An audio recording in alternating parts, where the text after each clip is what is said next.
बोलो श्री सीताराम महाराज की जय, सच्चिदानंद भगवान की जय। महाराज आज का प्रसंग आध्यात्मिक भी है, सामाजिक भी है और राजनीतिक भी है महाराज। और महाराज ये पूरा प्रसंग को सुनने और समझने के लिए और कुछ सुझाव भी देने के लिए इसका पूरा आप पंडित दीनदयाल शर्मा के नाम से यूट्यूब पर जाकर इसको देख सकते हैं, सुन सकते हैं और सुझाव भी दे सकते हैं। यूट्यूब पर जाकर पंडित श्री दीनदयाल शर्मा धर्म रक्षति रक्षता के नाम से आप इसमें पूरा इसका श्रवण भी करें और इसमें कुछ सुझाव भी दें। तो महाराज आज जो समस्या बड़ी समाज में फैली हुई है, हमारे यहाँ शिक्षा तो बहुत हो रही है महाराज। शिक्षा के नाम पे बौद्धिक क्षमता तो बढ़ गई है, लेकिन हमारे जीवन भी महाराज मनुष्य स्तर पे अगर देखे जाए तो शिक्षा तो बहुत आगे निकल गई है। शिक्षा में महाराज शिक्षा तो इतनी हो गई, मगर दीक्षा की कमी रह गई है महाराज।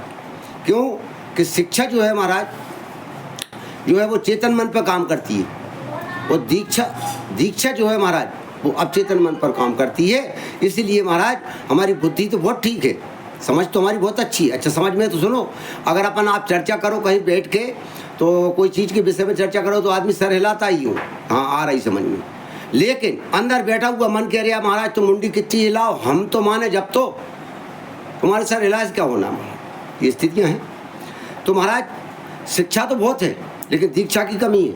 अच्छा शिक्षा समझ भी ठीक है हमारी, ऐसा कौन मनुष्य है कि जो जानता ना हो, समझ ना हो, सब समझते हैं।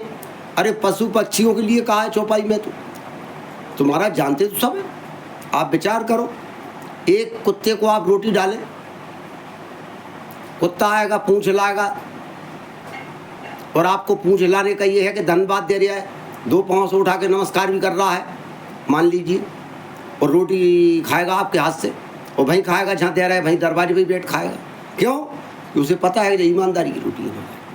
और वही कुत्ता अगर घर से चोरी करके चुरा के रोटी लेके भागे तो दो गली छोड़ के दो घर जाके छोड़ के खाएगा, उसको भी पता है महाराज कि वो ईमानदारी की रोटी थी और जब बेईमानी की रोटी है। अब आप विचार करो, जब कुत्ता ये समझ सकता है कि जब ईमानदारी की और बेईमानी की का मनुष्य नहीं समझता, इसके बाद भी क्यों कर रहा है यार बेईमानी आदमी, क्यों कर रहा है? क्योंकि स्वभाव से परवश है महाराज। स्वभाव के कारण हम हमारी आदतें जो गलत आदतें भी नहीं छोड़ पा रहे। स्वभाव का बहुत बड़ा अच्छा स्वभाव जो है वो बदलेगा कैसे? वो संतन के संग से बदलेगा और दीक्षा से बदलेगा महाराज। अभी वही बात कि शिक्षा तो सीख गए, शिक्षा में बहुत हम इंजीनियर इंटेलिजेंट हो गए हमारी समाज शिक्षा में तो, लेकिन दीक्षा की कमी रह गई। शिक्षा कर रहा है चेतन मन पे काम, वो दीक्षा करती है अचेतन मन पर काम। वैसे संस्कार बदलते हैं, वैसे हमारा स्वभाव बदलता है, उसी की कमी है महाराज हमारी समाज। और आज की स्थितियाँ तो देखा ही जाए महाराज के सामाजिक स्तर पे या राजनीतिक स्तर पे क्या स्थिति है। सरकारों की व्यवस्थाएं देख लें आप, चाहे व्यक्तिगत तौर पे हम तो हमारे गांव की व्यवस्था बता दें क्या स्थिति है। किसानों की स्थिति देख लो आप, गेहूँ नहीं तो लिए महाराज, जो पानी इतना बरस रहा है, मौसम ऐसा हो ही रहा है, कितना किसका नुकसान हो रहा है, ये किसकी समस्या है? ये समस्या थी, इसको पहले आपको पता नहीं था कि सरकारों को किसानों का गेहूँ आ रहा है। जो व्यवस्था थी आप पहले लगाना थी ना ये व्यवस्था, तो आज तक अभी तक सारे किसान निपट जाते। किसी का लेन देन होना, किसी का विवाह कार्यक्रम है, कोई कुछ कर रहा है, कोई कुछ कर रहा है, वो बताइए अभी तक इनके गेहूँ नहीं तुले महाराज। और रास्तों की तो हालात ये है महाराज कि हमारे यहाँ 3 जगह से रास्ते हैं, तीनों जगह से आपको ऐसा लगेगा बैलगाड़ी वाले रास्ते बचे हैं, रोड वाला तो डमर का तो पता ही नहीं है महाराज रोडों की। ये स्थिति है रोड की, वो 3 जगह से रास्ते हैं, ये स्थिति है गाँव की। अगर अच्छा पानी गिर जाए तो गाँव से विधि से नहीं पहुँचेंगे आज भी आदमी, ये स्थिति बना दे रहे हैं महाराज। अब वो किसके द्वारा कमियां हो रही हैं? विधायक के द्वारा है या सरपंच के द्वारा है, लेकिन हमारे द्वारा तो नहीं है ना, गांव वालों के द्वारा। यह तो तुम्हारी अर्थव्यवस्था है ये सारी गवर्नमेंट की, ये गड़बड़ है महाराज। और भी अगर आगे ऊंचा उठ के देखो स्तर तो और भी कमियां दिखेंगी महाराज। अबे तो जो पंचायत स्तर की बात कर रहा है, प्रदेश स्तर की, देश स्तर की भी कर लो आप तो। और पार्टी अपनी ही है, ऊपर से नीचे तक सरकार अपनी ही है, जा भी सुन लो आप। इसके बाद ये स्थितियाँ गंभीर है महाराज देश के सामने। आप विचार करो, हिंदू राष्ट्र का नारा लगा रहे हैं हम सभी लोग, हमारे नेता भी और हम भी उसके उस पक्ष में, लेकिन आप आंकड़ा निकाल लें तो हिंदू राष्ट्र के लिए तो आप विचार करो कि जिस टाइम विपक्ष सरकार में थे उस टाइम पे मांस का निर्यात कम होता था, आज ज़्यादा निर्यात हो रहा है। ये कहाँ कट रहा है? भारत के अंदर ही कट रहा है ना महाराज। विचार करें यार महाराज, इस चीज़ का जब हम तुम जैसे तुच्छ जीवों को पता है तो क्या ये प्रमुख जो बैठे हुए इनको पता नहीं होगा? अब क्यों ये रोक नहीं पा रहा है? क्या इनका ऐसा क्या है? जो भी है तो इन स्तरों पे इनको काम तो करना चाहिए महाराज। आज मैं देख रहा था महाराज, टीवी पे भी आ रहा है कि आपका 2.5 लाख करोड़ कलेक्शन जीएसटी से आ रहा है प्रति महीना। आप विचार करो 2.5 लाख करोड़ रकम कितनी बड़ी रकम होती है। 2.5 लाख करोड़ जीएसटी से आपके पास कलेक्शन आ रहा है, तो आप विचार करें इसमें से अगर सारा पैसा, पूरा पैसा क्रियान्वयन कर कायदे से इसका सदुपयोग, उपयोग नहीं, उपभोग नहीं, इसका सदुपयोग अगर किया जाए महाराज, तो हर ज़िले में 2-2, 4-4 आप फैक्ट्रियाँ लगा सकते हैं। हमारे हज़ारों चीज़ें बाहर से बुलवा रहे हैं, इन चीज़ों का आप यहीं उपयोग करें, यहीं बनवाएं।